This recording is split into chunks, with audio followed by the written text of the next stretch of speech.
Bien, tengan buenas tardes, estimados estudiantes de algoritmos. Vamos a ver ahora el tema diseño del algoritmo. Tenemos acá los distintos elementos de los cuales, pues entonces podríamos decir, está compuesto nuestra base principal para el estudio de los algoritmos, como sería un problema. Tenemos el diseño del algoritmo propiamente y, al finalizar, un programa de computadora. Entonces, ¿qué es lo que vemos ahí en cada fase? Por ejemplo, el diseño del algoritmo lo que va a hacer es, vamos a analizar el problema y desarrollar el algoritmo de solución. Probablemente hay muchos algoritmos que den solución a un mismo problema. Luego lo que tenemos que hacer es expresar el algoritmo como un programa, sea este entonces en un lenguaje adecuado. Para el caso, pues a esa parte le llamamos codificación. Y posteriormente tendríamos la ejecución y validación del programa de parte de la computadora. Con ello entonces tenemos acá un breve ejemplo. Decimos, para elaborar un plato de cocina se necesitan tres cosas o tres fases, por decirlo así. Vamos a tener una entrada, un proceso y una salida. Una salida como la pusimos en la diapositiva anterior. ¿Qué vamos a contener en la entrada? Distintos ingredientes, ahí detallaríamos todos los ingredientes que conforman entonces la receta, los utensilios que vamos a utilizar, los distintos utensilios de comida, cacerolas, coladores, cucharones, etc. Luego tenemos la fase central, que sería un proceso. Ahí tendríamos que hacer la propia elaboración de la receta de cocina. Y una salida, la cual sería pues la terminación del plato de comida. Entonces, prácticamente acá lo que tenemos es detalles de cada una de esas etapas. Es decir, en la entrada están los ingredientes, cada uno de ellos, ¿verdad? La sal, por ejemplo, los tomates, la cebolla, todo, ¿verdad? Y los utensilios que va a usar, el cuchillo, cacerolas, lo que sea. El proceso, ahí detallamos entonces la receta y recordándonos entonces, la receta simplemente es un seguimiento de pasos, es como un método. Y posteriormente en la salida va a ser el resultado final, es decir, el plato completo ya cocinado. Tenemos entonces la fase del análisis del problema. ¿Qué es lo que encontramos ahí? Podemos hacernos distintas preguntas. Por ejemplo, ¿qué entradas se requieren? Para el caso, pues, de el área informática, en las entradas podríamos nosotros tomar en cuenta los tipos, ¿verdad?, de entradas, de tipos de datos y las cantidades que nosotros necesitáramos. En la salida deseada también podremos contar o previsualizar tipos y cantidades. La otra pregunta, ¿qué método produce la salida deseada? Ese es el que nosotros vamos a resolver mediante el desarrollo de un algoritmo. También vemos que en el análisis es la fase en la que se requiere una clara definición de lo que debe de hacer el programa y el resultado o la solución deseada. Es decir, que nosotros cuando nos plantean un problema, vemos el problema como tal y vemos la solución a la que llegaríamos. Entonces vemos el antes y el después, pero nos falta la parte de en medio, que sería cómo lo vamos a hacer. Y ese método, ese detalle es el algoritmo que vamos a realizar o vamos a elaborar. Luego entonces vamos a la fase del diseño del algoritmo. Ahí lo que nosotros hacemos es determinar cómo hace el programa la tarea solicitada, es decir, cómo va a hacer nuestro programa ya informático para solucionar la tarea que nos han encomendado. Se recomienda el uso del método divide y vencerás, o el llamado diseño descendente, en inglés conocido como top-down, o también por otros autores conocido como el diseño modular. Es decir, que nosotros vamos a dividir todo el gran problema en pequeños espacios, en pequeños problemas o subproblemas, para que pongamos una atención más simple a cada uno de ellos y desarrollar entonces una solución por módulos que cuando entonces la integremos va a solucionar el problema completo o el problema global. Entonces, la facilidad que tenemos acá es que abordando cada subproblema, pues lo veríamos y lo analizaríamos de una forma más simple, y más simple podríamos obtener una solución. Luego pasamos a otra etapa dentro del diseño del algoritmo, que es la llamada el refinamiento del algoritmo, conocido como refinamiento sucesivo. Quiere decir acá que nosotros necesitamos varios niveles de refinamiento, o en varias ocasiones estarlo depurando prácticamente a que quede un algoritmo claro, preciso y completo. Que esa sería la solución que estuviéramos planteando. Luego también tenemos el módulo. ¿Qué entenderíamos por módulo? Pues el módulo sería un subprograma que tiene un solo punto de entrada y un solo punto de salida. También entonces sería la definición de programa, que va a ser aquel que consta de una programación principal, un programa principal, es decir, un módulo de nivel más alto, y que va a llamar a un subprograma, es decir, un módulo de un nivel más bajo.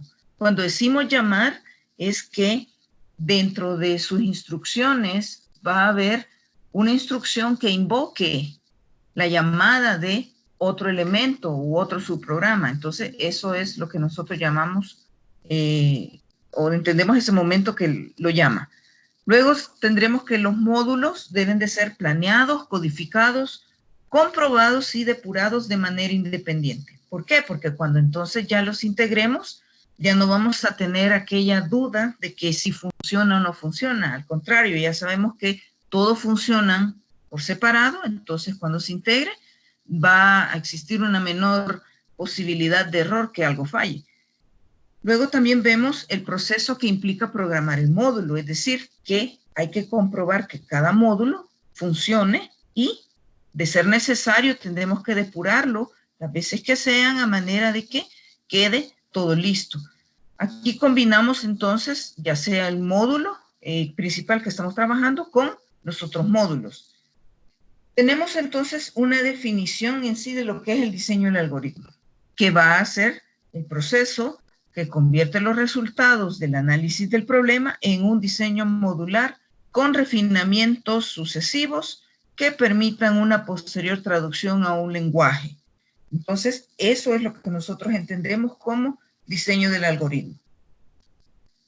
Tenemos ventajas que contempla el diseño descendente. Tenemos acá que el problema se comprende más fácilmente cuando lo dividimos en partes más simples denominadas módulos. También las modificaciones en los módulos son más fáciles. Como también la comprobación del problema se puede verificar fácilmente. ¿Por qué? Porque estamos analizando entonces módulo por módulo, y es más fácil que abarcar todo el problema de forma global o completa. Luego pasamos a un punto principal, que es la escritura del algoritmo. De él vamos a definir acá qué es en sí un algoritmo. Y decimos que es un método o conjunto de reglas para solucionar un problema. Entonces, estas reglas van a cumplir algunas propiedades o características, como son que deben estar seguidas de alguna secuencia definida de pasos hasta que se obtenga un resultado coherente. También otra característica es que solo puede ejecutarse una operación a la vez, es decir, usted va definiendo una sola orden a la vez que se va a ir realizando. Luego tenemos que el flujo de control usual de un algoritmo es secuencial, es decir, un paso a la vez. Tras hacer un paso, pues sigue el siguiente y así sucesivamente. Entonces no nos podemos bifurcar para otros lados. Cuando ya nosotros decidimos hacer la escritura del algoritmo, debemos seguir ciertas estructuras. Tenemos cómo definir la cabecera del algoritmo, es decir, acuérdense que tenemos que hacer una documentación de todo. En la cabecera lo que vamos a colocar es, en primer lugar, el nombre del algoritmo. Luego vamos a colocar la declaración de constantes, variables y tipos de datos definidos por el usuario. Para terminar en la cabecera con las declaraciones de subprogramas o subalgoritmos, si así lo hemos definido. Es fácil, pues, entonces, de acordarse cuáles serían esos datos que van en la cabecera con el ejercicio continuo, ¿verdad?, de soluciones, entonces, que busquemos a distintos problemas, y vamos a ir acordándonos cómo sería toda la definición de la cabecera. Cuando ya hemos escrito el algoritmo, vamos a pasar a otra fase, que sería la verificación. Ahí, pues, lo que vamos a hacer es que tenemos el algoritmo escrito ya en un lenguaje algorítmico. Recordemos que, por ejemplo, fórmulas, ecuaciones, no las trabajamos como las hacemos aritméticamente o algebraicamente, sino que todo eso lo tenemos que convertir a un lenguaje algorítmico para que sea entendible por la computadora. Con ello, entonces, debemos asegurar que el algoritmo, ¿verdad?, realiza las tareas para que ha sido diseñado y, sobre todo, que va a producir el resultado correcto y el que esperamos. Luego tenemos como otra fase, digamos, dentro de la verificación del algoritmo, otro paso, sería la corrida del algoritmo, o lo que llamamos la corrida de escritorio. ¿Para qué se aplica la corrida de escritorio? Es tanto para los algoritmos como para los programas. Entonces, ¿qué es en sí la corrida de escritorio? Con ella lo que vamos a hacer es comprobar mediante una ejecución de forma manual, usando todos los datos significativos que abarque pues lo que hemos definido, ¿verdad? Ya sean los valores, y vamos anotando valor por valor, siguiendo cada una de las fases del algoritmo que hemos definido, y vamos obteniendo entonces los distintos datos y vamos comprobando cuáles son las entradas de las variables, cuáles son las salidas después de las operaciones y todos los resultados que nosotros mismos hemos descrito ahí. Con esto entonces se le llama prueba del algoritmo. Así que correrlo pues no es más que ir siguiéndolo paso a paso, colocando los respectivos valores, instrucción por instrucción para verificar el resultado final, y con ello corroboramos pues de una manera rápida, ¿verdad?, si funciona. Ejemplos tenemos acá de manera global. Vea, dice, un cliente ejecuta un pedido a una fábrica. La fábrica examina en su banco de datos la ficha del cliente. Si el cliente es solvente, entonces la empresa acepta el pedido. En caso contrario, rechazará el pedido. Redactar el algoritmo correspondiente. Para comenzar a redactarlo, en este ejemplo, no lleva una cabecera, ¿sí?, sino que simplemente están directos los pasos que van a resolverlo. Comenzamos con palabras reservadas, llamada inicio, que siempre debe de ir, como debe de ir al final la palabra fin. Entonces ponemos paso número 1, inicio, palabra reservada. Paso número 2, leer el pedido. Paso número 3 dice examinar la ficha del cliente. Paso número 4, si el cliente es solvente, aceptamos el pedido. En caso contrario, se rechaza el pedido. Y se concluye con el paso número 5, que sería fin.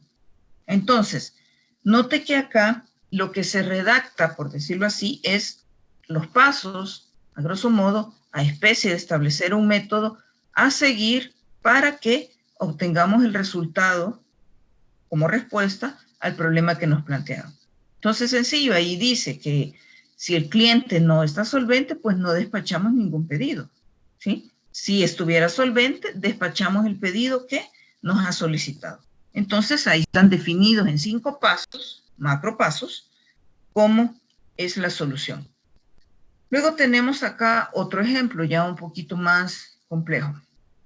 Dice, diseñar un algoritmo para saber si un número es primo o no. Y tiene una breve definición de un número primo. Número primo es si solo puede dividirse por el mismo y por la unidad. Ese es el concepto de número primo. Entonces, paso número 1, inicio. Palabra reservada que siempre debemos colocar. Eso no se debe olvidar. Paso número 2, poner x igual a 2. Y vea que está expresado en palabras como también ya en una manera numérica, x es igual a 2. Coma, dice, vea, x, variable que representa los divisores del número que se busca, y vamos a identificar con n mayúscula el número que andamos buscando. Paso número 3, dividir n por x, y ahí queda representado de n sobre x. Paso número 4, si el resultado de n sobre x es entero, entonces n no es un número primo. Y bifurcamos hasta el punto número 7. En caso contrario, continuar el proceso. Estamos, fíjese bien, en el paso número 4. Si se cumple todo eso que hemos dicho ahí, pasamos al paso número 7. Si no, continuamos normal la numeración de forma secuencial. En el paso número 5 encontraríamos sumar 1 a x y lo colocamos en nuestra forma algorítmica. X es igual a x más 1. Note acá que, como lo habíamos mencionado en clase, tenemos otra nomenclatura, ¿verdad? Esta es la asignación. Quiere decir que estoy asignando x más 1 a la variable x. Es lo mismo que esta flecha sea sustituida por el signo igual, así como lo tenemos en nuestra tabla de orden de precedencia de los operadores. Eso es lo que tenemos que recordar. Luego, punto número 6, si x es igual a n, entonces n es un número primo. En caso contrario, bifurcar al punto número 3 para estar realizando ahí una especie de lazo donde vamos a estar evaluando y distinguiendo si es un número primo o no. Y paso número 7, para concluirlo, se cierra con la palabra reservada fin. Entonces, de esta manera, usted entonces obtiene una solución para los problemas que se le van planteando. Tenemos otro ejemplo. Realizar la suma de todos los números pares entre 2 y 1000. O sea, empieza en 2 y vamos a terminar en 1000. Es decir, dice, parte de la explicación del problema. Sumar 2 más 4 más, etcétera, hasta llegar a 1000. Se usa suma y número, que están definidas como variables, para representar la suma sucesiva. Entonces, es una suma sucesiva que vamos a ir realizando ahí. Empezamos, paso número 1, inicio, nuestra palabra reservada. Paso número 2, establecer suma a 0. Es decir, que voy a asignar el valor de 0 a la variable suma. ¿Para qué es esto? Esto es para lo que llamamos inicializar, es decir, asegurarnos que las variables están limpias y no tenemos ningún rastro que acarramos de otras operaciones anteriores. Entonces limpiamos todas las variables para comenzar. Luego dice establecer número a 2, es decir, que asignamos 2 como valor a la variable número. ¿Por qué 2? Porque nos piden los números pares, entonces vamos a comenzar en 2 y posteriormente vamos a ir incrementando para asegurarnos que tome el par. Luego, paso número 4, sumar número a suma. Tenemos otra explicación también, que sería, el resultado será el nuevo valor de suma, ¿sí? Porque a suma le voy a asignar el valor de la variable número. Para el caso al momento, si nos detenemos acá en el punto número 4, suma lo tengo en 0, número está en 2, sumo dice número a suma, entonces suma tiene un valor ahorita de 2, ya no es 0, porque le acabo de asignar lo que tenía número. Luego, paso número 5, incrementar número en 2 unidades. De esta forma, entonces me estoy asegurando tomar el par. Como ya tengo 2, más otros 2 que le estoy aumentando, sería 4.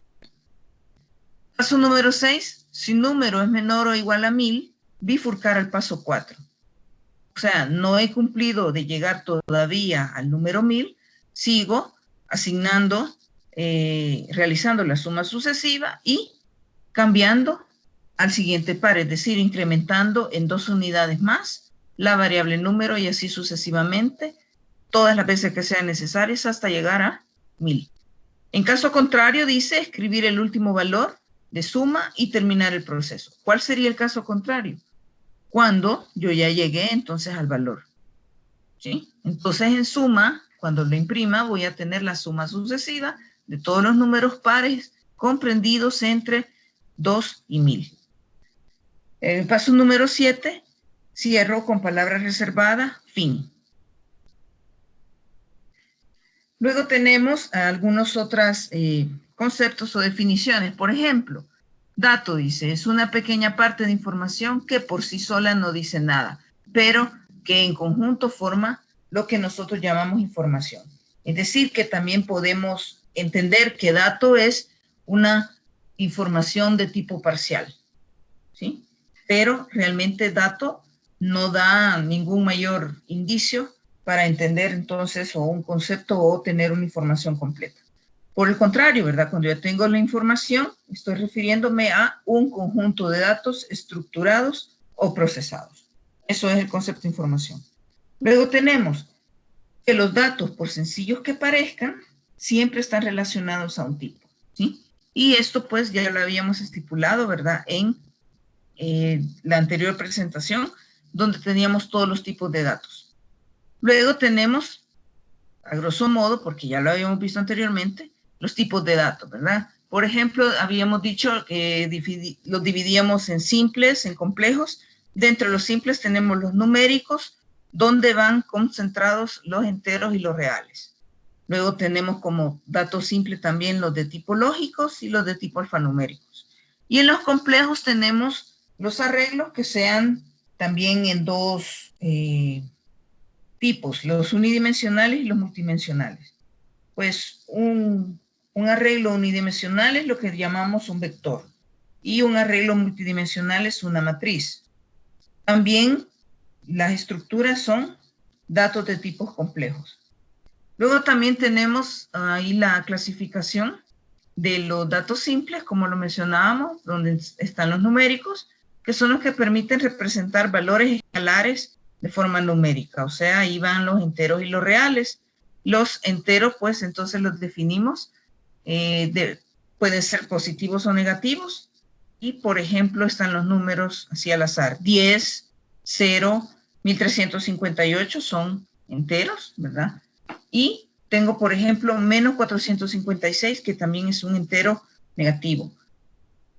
Los datos de tipo real serían, por ejemplo, aquellos que contienen una fracción, o sea, que tienen incluido punto decimal y también que, al igual que los enteros, pueden ser tomados positivos o negativos. Como ejemplo, tenemos 12.45, 7.0, menos 157.0001.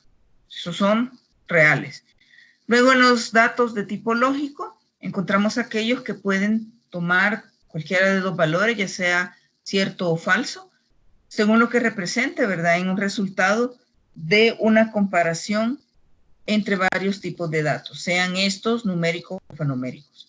Y como datos alfanuméricos, tenemos pues aquella secuencia de caracteres alfanuméricos que nos permiten representar distintos valores que se identifican pues de una forma descriptiva, es decir, los nombres de las personas, las direcciones de una casa, de un edificio, etcétera, ¿verdad? Entonces ahí combinamos letras y números con los caracteres en blanco, ¿verdad? Entonces, así es como ponemos los datos alfanuméricos. Y para representarlos, pues propiamente los colocamos dentro de comillas dobles, porque es puro texto. Bien, veamos ahora entonces otra presentación para comprender mejor la parte del diseño de los algoritmos. Tenemos acá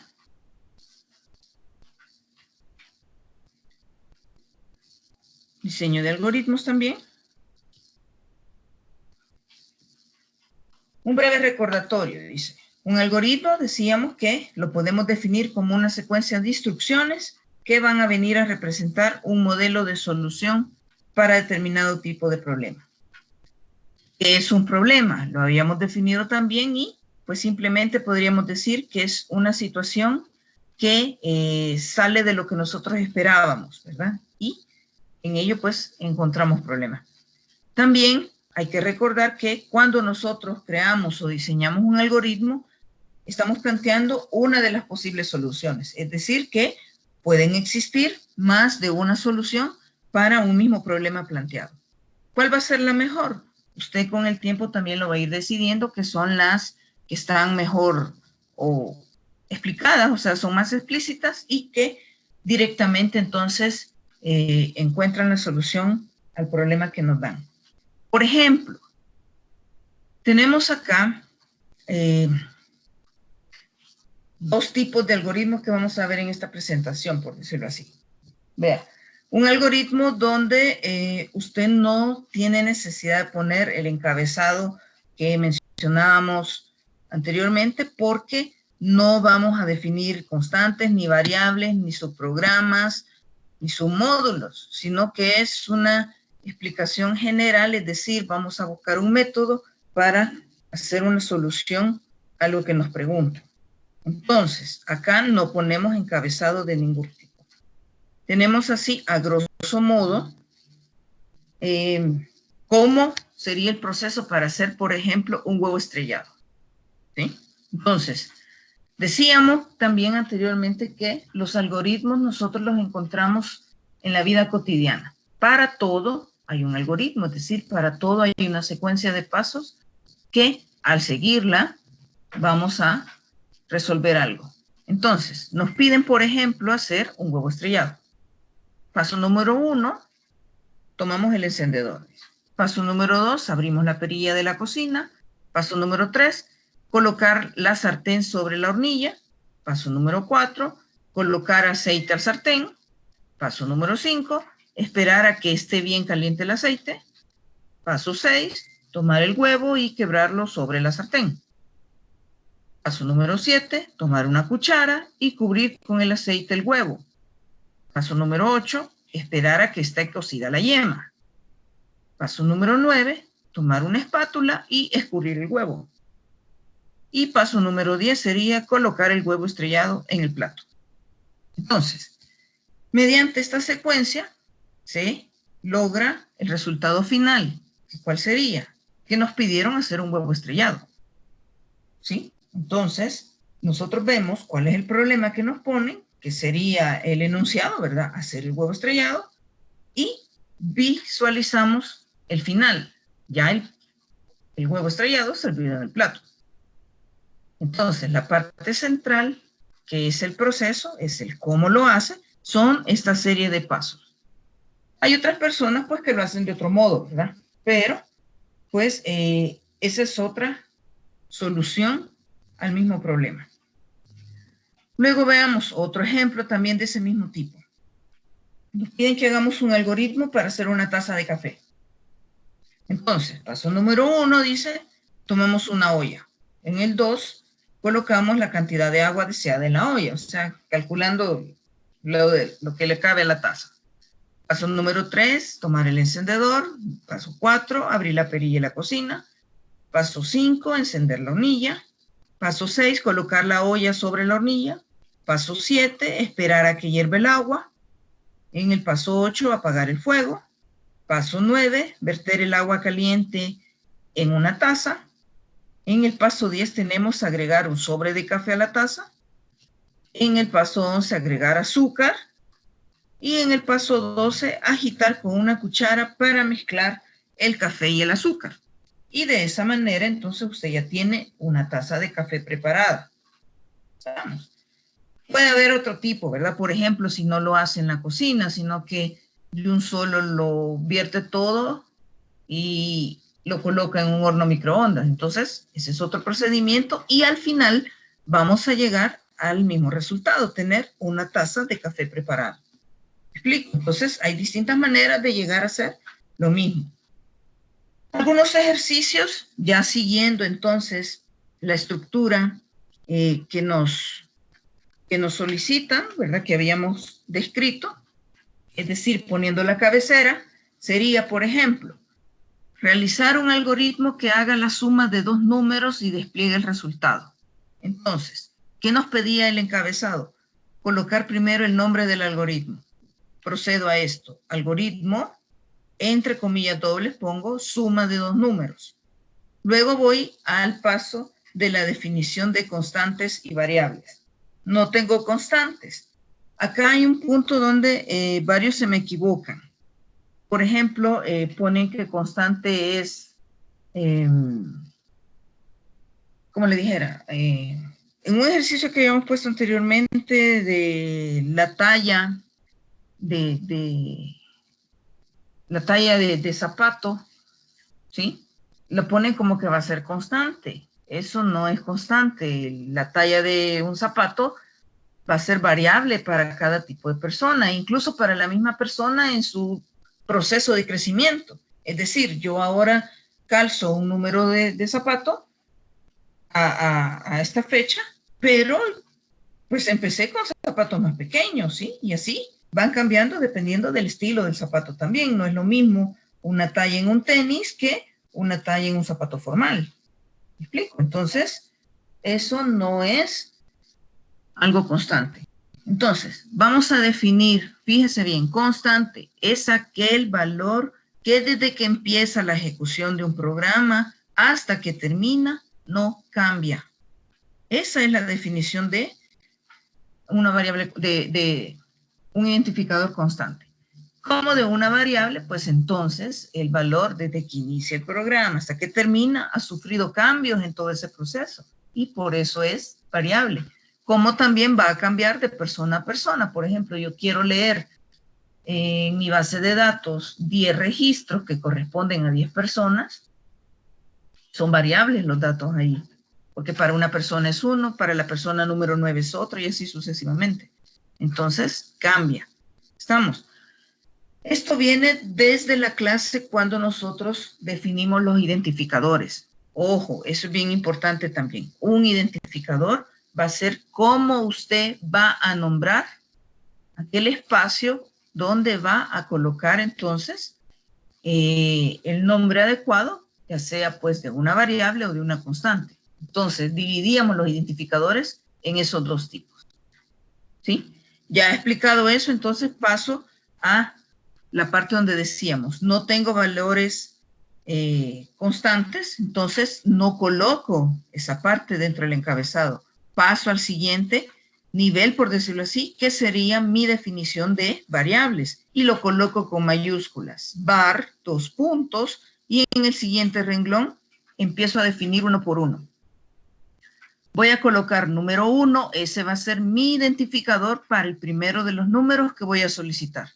Número 2 va a ser mi identificador para el siguiente número que voy a solicitar.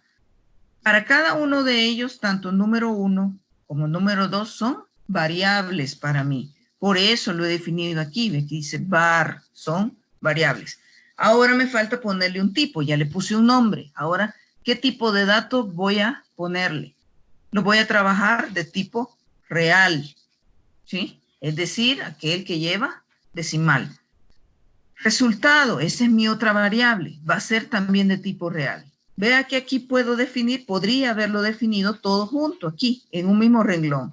Número 1, número 2, resultado, 2 puntos, real, en una misma línea. Pero decidí hacerlo así, que no hay ningún problema, es lo mismo. Luego voy a comenzar a hacer el algoritmo. Coloco palabra reservada, inicio. Luego en el siguiente renglón voy a colocar las instrucciones, el método que lógicamente, coherentemente, me llevaría a la solución. ¿Qué sería? Leer el número 1. Entonces pongo leer, entre paréntesis, número 1. En el siguiente renglón, leer número 2. Luego voy a hacer el proceso, que serían las operaciones. Resultado, ya tengo mi variable resultado. Mire, esta es la flecha, ¿ve? O sea, asignación. ¿Qué le voy a asignar al resultado? La suma del número 1 más el número 2. Es decir, cuando yo haga esta operación, el valor que me dé en el miembro derecho lo voy a asignar al identificador que tengo en el lado izquierdo. Luego, como ya tengo la respuesta guardada en la variable que se llama resultado, la tengo que visualizar. Simplemente entonces voy a dar la orden escribir resultado. Este resultado, así se llama la variable, ¿sí? Por ejemplo, podría haberle puesto suma. Entonces aquí sería escribir suma. O sea, cuando despliego o escribo o mando a imprimir, lo que pongo es la variable donde yo ya tengo la respuesta que trabajé. Así de sencillo.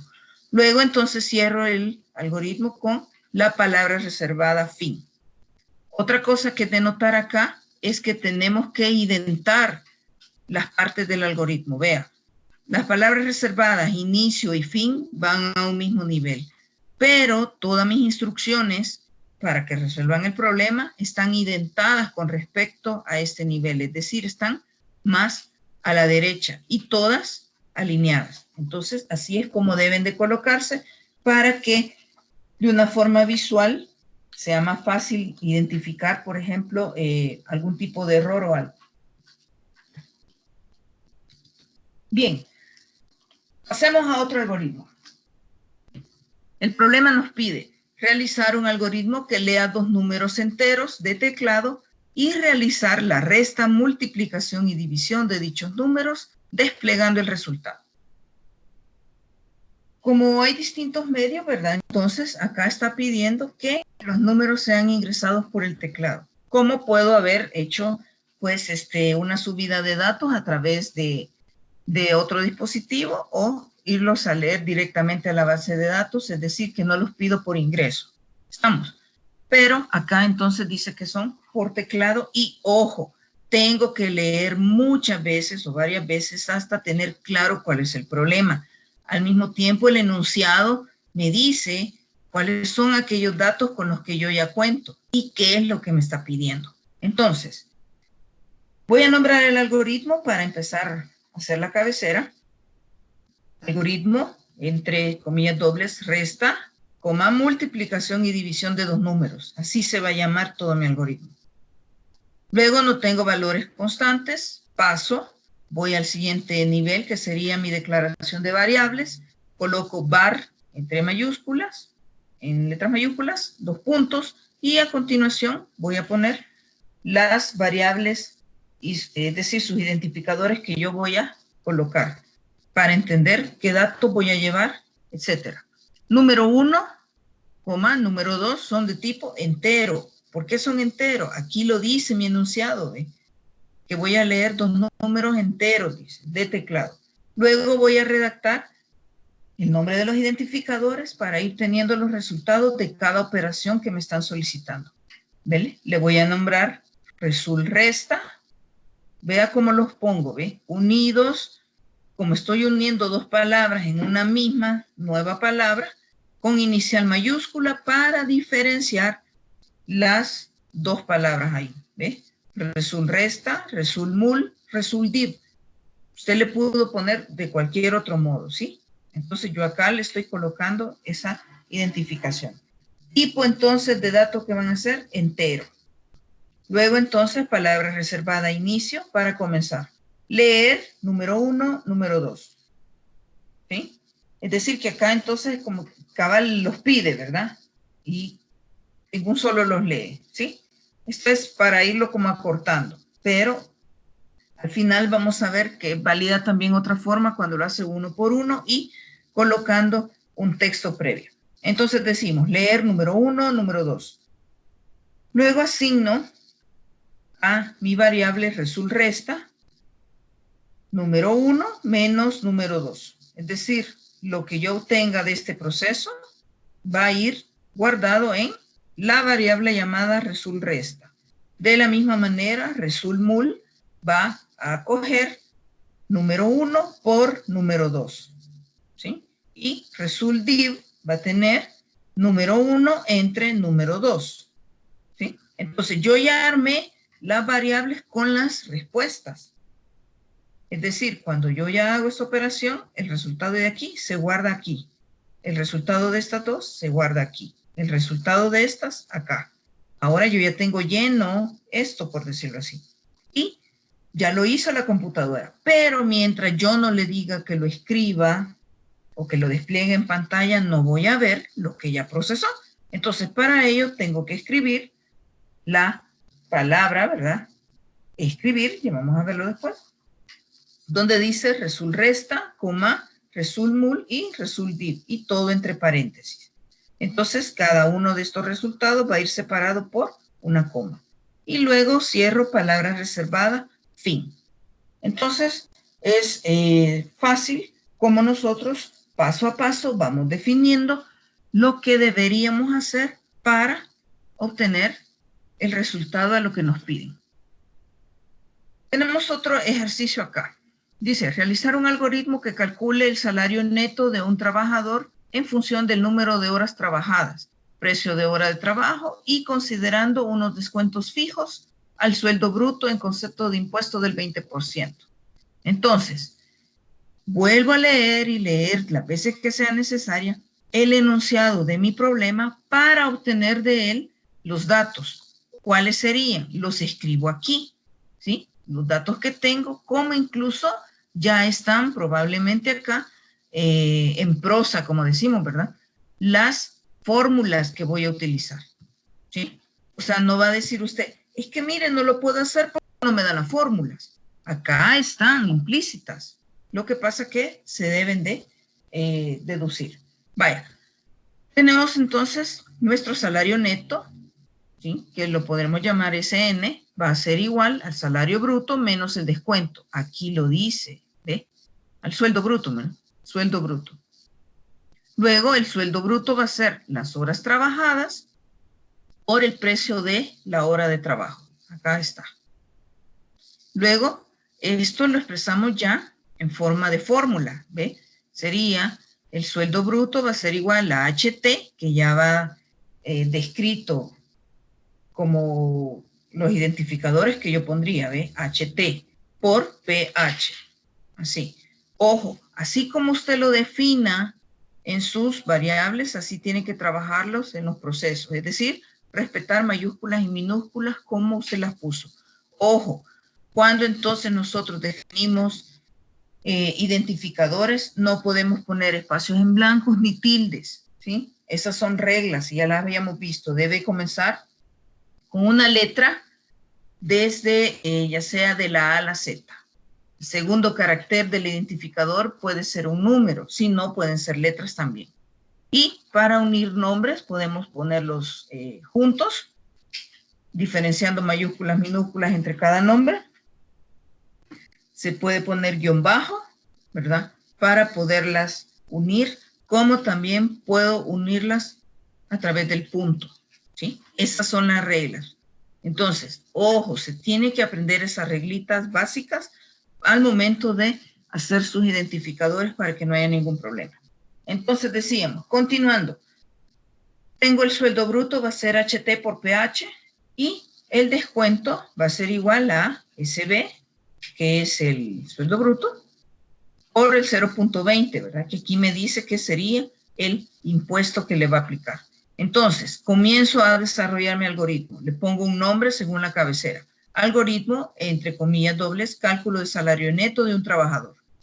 ¿Sí? Ahora, siguiente paso, de la cabecera voy a definir constantes. Aquí sí tengo constantes porque a todos los empleados les aplicarían el descuento de un 20%.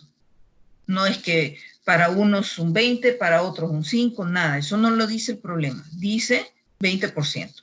Entonces lo voy a definir como una constante y pongo ese espacio, const, 2 puntos. Ahora, el identificador imp, que va a ser el impuesto, y lo pongo con 0.20. Luego, ya no tengo más constantes por definir o declarar. Voy a declarar ahora mi espacio en las variables. Pongo var, 2 puntos, y todas las variables que voy a utilizar. Ojo, es importante que todas las variables vayan declaradas acá. No quiere decir que usted va a empezar a desarrollar el algoritmo y en ese momento se va a ir acordándose o se le van a ir ocurriendo las variables y se regresa a esta etapa a ponerlas. Eso no es lo adecuado. Debe de definirlas previamente porque se supone que usted ya analizó, ya previsualizó las operaciones en los procesos que va a hacer como el resultado final que va a tener. Entonces no puede estarse haciendo ese regreso. Luego, mis variables entonces van a ser HT, PH, SN, SB, D y todas de tipo real. Es decir, voy a contemplar decimales. Comienzo entonces el algoritmo, inicio, palabra reservada, leer HT y PH. Luego empiezo los procesos. SB, que sería el sueldo bruto, voy a asignarle HT por PH. El descuento representado en D va a ser SB por IMP, o sea, el sueldo bruto por el impuesto. Pero yo ya definí mi impuesto acá, que es 0.20, entonces no tengo necesidad de ponerle aquí por 0.20 porque ya lo declaré acá, ¿sí? Si no hubiera puesto el valor de 0.20, sino que solo la constante, entonces aquí tendría que ponerle el valor. Se puede, ¿verdad? Pero es otra manera y puede tener problemas después en la programación.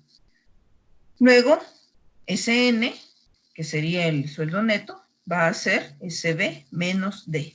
Como entonces yo a través de todas estas líneas de procesos y de fórmulas, yo ya saqué mi resultado, que lo tengo guardado en la variable SN, entonces simplemente lo mando a escribir para poderlo visualizar. Coloco escribir entre paréntesis SN y finalizo con la palabra reservada fin. Y así, de esa manera, entonces yo ya tengo realizado el otro algoritmo. Bien, continuando, voy a hacer otro ejercicio. Dice, leer el radio de un círculo y calcular e imprimir su área y la longitud de la circunferencia. Entonces, nombre sería cálculo, radio y área, entre comillas dobles. Defino constantes, claro que sí, voy a poner el valor de pi. La computadora entiende si usted pone pi, ¿sí? No tiene que definir el valor, depende, ¿verdad? Pero puede colocarlo pi igual, que usted está llamando la variable así, pi igual a 3.141592, el valor más acertado de pi. Luego, ya no tengo otra constante por definir, voy a definir mis variables. ¿Cuáles? Aquellos identificadores que yo voy a utilizar para poder hacer los cálculos. ¿Cómo sería radio? ¿Por qué? Porque me pide que lea el radio, ¿ve? Ya me está diciendo, lea el radio de un círculo. Entonces voy a poner radio. Y luego voy a poner la superficie, que si usted pues se recuerda ya de los conceptos, área y superficie es lo mismo. Entonces voy a ponerle superficie, como pude haberle puesto área a mi identificador. Luego la longitud, que sería mi otra variable, para poner el valor de la longitud de la circunferencia que me están solicitando. Todas estas tres las voy a definir de tipo real. ¿Por qué? Porque siempre voy a llevar el acarreo en decimales, ¿verdad? No voy a tener un valor fijo, es decir, entero. Luego, entonces, comienzo el desarrollo, coloco la palabra reservada inicio, luego la siguiente instrucción sería leer el radio. Luego, aquí vea, voy poniendo como los pasos, calcular la superficie. Esto lo puedo poner con otros operadores acá a manera de que esto quede como un comentario, ¿sí? Pero como no lo estamos haciendo todavía en ningún lenguaje de programación, sino que estoy haciendo solo el método, por decirlo así, es el algoritmo, no es necesario ponerlo. Voy a poner calcular la superficie. ¿Cómo la calcularía? Entonces superficie sería igual a pi por radio, porque así es la fórmula. El área del círculo es pi por radio al cuadrado. Pero nosotros ahora, de forma algorítmica, hemos representado esa fórmula, pi por radio al cuadrado, de esta manera, pi por radio, en una sola. Luego, entonces, el siguiente paso sería calcular la longitud. Para ello, entonces, voy a utilizar mi variable llamada longitud, que va a ser 2 por pi por radio, según la fórmula, ¿verdad? Para calcular, entonces, la longitud de la circunferencia, que es la que llamamos 2πr, ¿sí? Luego, tendríamos que visualizar el resultado. Y pongo la palabra imprimir. Imprimir es lo mismo que escribir. Entonces, imprimir, abro paréntesis, superficie, es decir, la variable que tiene el valor de la superficie, o sea, el área de la circunferencia, y la variable que tiene la longitud de la circunferencia. Entonces, sería longitud. Y luego, entonces, cierro con la palabra fin. Y así, de esa forma, entonces, ya se hizo el cálculo del área y la longitud que nos pedían. Bien, veamos entonces otro ejercicio. Este es para que vayan acostumbrándose cómo ir poniendo las partes, ¿verdad? Los encabezados y las definiciones o declaraciones de constantes y variables. Dice el enunciado: calcular la superficie de un triángulo en función de la base y la altura. Tomar en cuenta que S es igual a base por altura y todo entre 2. Esa es la fórmula, ¿verdad? Para calcular entonces el área de un triángulo. Acuérdese, área y superficie es lo mismo. Luego entonces voy a comenzar con el desarrollo de mi algoritmo. Voy a poner el encabezado, algoritmo, entre comillas dobles, superficie de un triángulo. Mi área de definición, no tengo constantes, paso al área de variables, pongo la variable, var, 2 puntos, base, altura, S sería la parte de la superficie, ¿verdad? Entonces, base, altura, S, todas son de tipo real. Palabra reservada, inicio. Aquí está de otro modo. Mire, escribir. Ingrese valor de la base. Lo pongo en comillas simples acá, que esto es texto. Esta es mi instrucción. Escribir, ingrese valor de la base. Eso es lo que va a aparecer en la pantalla. Entonces, va a haber un espacio para que la persona lo escriba. Y eso se lee de teclado. Aquí está, leer. Y se va a guardar en mi variable que se llama base. ¿Sí? Porque me pide ingrese valor de la base. Entonces, mi variable se llamaría base. Luego, aquí ve, escribir, ingrese valor de la altura. Leer altura en la siguiente línea. Ahora voy a calcular la superficie. ¿Cómo? Ya está acá mi fórmula. La voy a poner. S es igual a base por altura entre 2. Ya está calculado este proceso y se guarda en la variable S. Entonces, S tiene la respuesta. Simplemente lo voy a mandar a escribir. Escribir, pongo en texto aquí, superficie, 2 puntos, cierro la comilla, porque todo esto va a quedar textual, coma. Ahora la variable que contiene la respuesta a continuación. ¿Qué sería? S, o sea, la última previa aquí, donde yo hice el cálculo. Y de esa forma ya lo mandé a que se reflejara cuánto es el valor que ha calculado al ejecutar todos estos pasos. Cierro entonces con la palabra fin. Entonces, ojo, vea cómo vamos progresivamente colocando de distintas maneras el algoritmo. O sea, siempre viene a resolver el problema, detallo en una serie de pasos que son consecutivos, ¿verdad? O secuenciales, las operaciones o las actividades entonces que yo voy a hacer para obtener el resultado final. Entonces acá la diferencia que tiene nada más es esto, ¿ve? Mando a escribir en pantalla para que yo le pregunte al usuario y el usuario me responda, y todo cuando yo digo leer, pongo la variable que ha guardado la respuesta, ¿sí? Entonces, de esta manera, pues vamos haciendo nuestros algoritmos.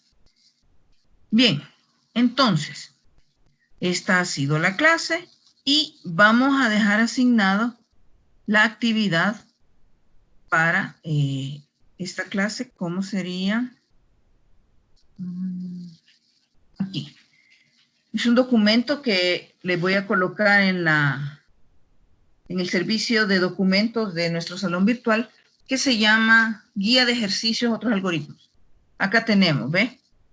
Son 15, creo, 20 ejercicios, pero no me los va a entregar todos. Lo ideal es que usted los resuelva todos para efectos de estar haciendo prácticas de cómo pensar, cómo analizar y colocar los pasos, ¿verdad?, más adecuados que van a dar solución al problema que le están preguntando, ¿sí? Otro beneficio que usted tendría es que se va a familiarizar con la sintaxis, ¿verdad?, de los encabezados de los algoritmos para tener un mejor desempeño, ¿sí? Recuerde que el desarrollo de las guías, aparte de que son evaluadas, también entonces usted tiene el momento de práctica, ¿sí? Para que en el momento del examen pues no haya ningún problema. Veamos entonces cuáles son los que va a ser de esta guía. Le dejaría el número 4, que sería este, ¿ve? Quitar una bombilla fundida del techo, ¿sí? Entonces aquí son como los primeros que hicimos. en esta presentación que acabamos de explicar. La número 6 sería leer un número y escribir su cuadrado. Aquí ya va con variables, ¿sí? Tiene que hacerlo de la otra manera que vimos ahí también. Luego sería el número 9, hallar el producto de los números A y B. Luego el número 12, convertir pulgadas a centímetros. Y el número 15, que sería determinar el área y volumen de un cilindro cuyas dimensiones, radio y altura se leen desde teclado. Entonces, no le dicen cuánto mide, ¿sí? Sino que tiene que ser las variables sin alguna medida en específica. Va a aceptar entonces cualquier tipo de valor que usted le ponga. ¿Estamos? Y estas serían entonces los numerales que quedan asignados para resolver esta guía. Recuerde que estamos también con un espacio en el foro, en nuestra plataforma, para que usted pueda expresar ahí sus inquietudes. Hay también el uso del salón de chat, que nos podemos conectar en el momento del horario de la clase normal, ¿verdad? Tal como está estipulado según el ciclo. Como también puede escribir al correo institucional, ¿verdad? Con alguna duda que usted tenga, ¿sí? Asignaríamos entonces esta actividad a partir de este día, que es martes 24 de marzo, y lo dejaríamos para el 31 de marzo, es decir, 8 días para el próximo martes.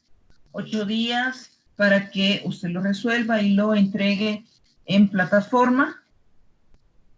Vamos a abrir el espacio y recuerden no hacer la subida hasta el último momento, ¿verdad? Sino que no se atenga, trabájelo con tiempo y puede entonces subirlo durante todos estos 8 días, máximo el día límite, el próximo martes 31, un minuto antes de la medianoche, que se cierra entonces el espacio porque queda programado.